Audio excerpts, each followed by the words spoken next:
বাংলাদেশের যে কোম্পানি একটু জনপ্রিয় ও পরিচিত হয়ে ওঠে কিছুদিন পর তারাই গ্রাহকের টাকা নিয়ে উধাও হয়ে যায়। চটকদার বিজ্ঞাপন আর অতি প্রতারণার কাছে দিনকে দিন হেরে যাচ্ছে মানুষের বিশ্বাস। এই তালিকায় সবশেষ উদাহরণ ফ্লাইট এক্সপার্ট।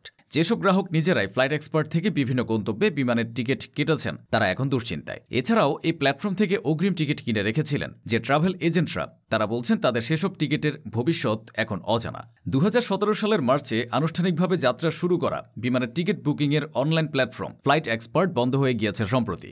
বিভিন্ন এয়ারলাইন্সের ticket booking, hotel reservation, tour প্যাকেজের মতো নানা সেবা দিত ফ্লাইট এক্সপার্ট। বিপুল পরিমাণ অর্থ আত্মসাতের অভিযোগে ফ্লাইট এক্সপার্ট লিমিটেডের মালিকপক্ষের বিরুদ্ধে মামলা করা হয়েছে। এর সুবিধাভোগী মালিক ও ব্যবস্থাপনায় যুক্তদের বিদেশ যাত্রা নিষেধাজ্ঞা চেয়ে রিট করা হয়েছে। তবে ফ্লাইট এক্সপার্টই প্রথম নয়, এর আগেও বাংলাদেশে বহু প্রতিষ্ঠান মানুষের বিশ্বাসকে পুঁজি করে বিশাল প্রতারণা করেছে, লাপাত্তা হয়েছে কোটি কোটি টাকা হাতিয়ে নিয়ে। এখানে ইভ্যালির নামটাও বলতে হয়। 2018 সালে প্রতিষ্ঠার পরেই অনলাইন কেনাকাটার ক্ষেত্রে সাড়া জাগিয়েছিল ইভ্যালি। সব ধরনের পণ্যে ব্যাপক ছাড় এবং লোভনীয় ক্যাশব্যাক অফারের পাশাপাশি তারকাদের ব্র্যান্ড অ্যাম্বাসেডর করা টিভি চ্যানেল সহ সব গণমাধ্যমে দর্শনীয় বিজ্ঞাপন দিয়ে ব্যাপকভাবে আলোচনায় এসেছিল প্রতিষ্ঠানটি। কিন্তু শুরু থেকে অনেকের অভিযোগ ছিল যে অগ্রিম 10% টাকা দিয়ে পণ্যের অর্ডার দেওয়ার পর অনেকের পণ্য পেতে কয়েক মাস সময়ও লেগেছে। আবার অনেকে শেষের দিকে অর্ডার দিয়েও পণ্য পাননি। মূলত পঞ্জি স্কিম মডেলে কাজ করত ইভ্যালি, যেখানে নতুন গ্রাহকদের টাকা দিয়ে পুরনো গ্রাহককে পণ্য সরবরাহ করত। তাই এক পর্যায়ে এসে এতে ধস নামে। 2021 সালে প্রতিষ্ঠানটির সিইও মোহাম্মদ রাসেল ও তার স্ত্রী গ্রেফতার হন। তাদের প্রতিষ্ঠানে প্রায় 500 কোটি টাকার বেশি গ্রাহক অর্থ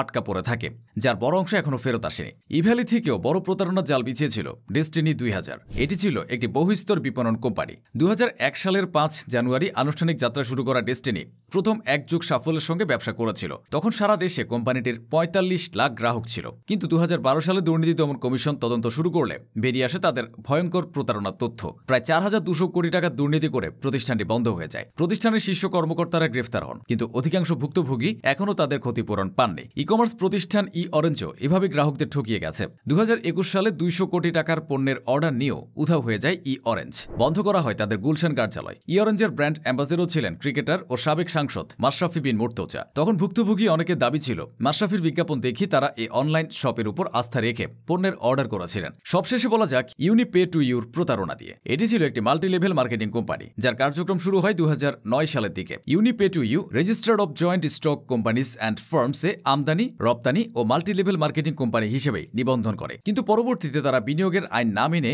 ভার্চুয়াল গোল্ড ক্রয়ে বিনিয়োগের কথা বলে সাধারণ মানুষকে স্বল্প সময়ে অধিক মুনাফা দেওয়ার প্রলোভন দেখিয়ে কোম্পানির অনুকূলে অর্থ জমা করার প্ররোচিত করে। এভাবে তারা শত শত কোটি টাকা লোপাট করে নেয়। বাংলাদেশে ব্যাঙের ছাতার মতো বিভিন্ন কোম্পানির জন্ম হয়, আর সেগুলো প্রতারণা করে হারিয়েও যায়।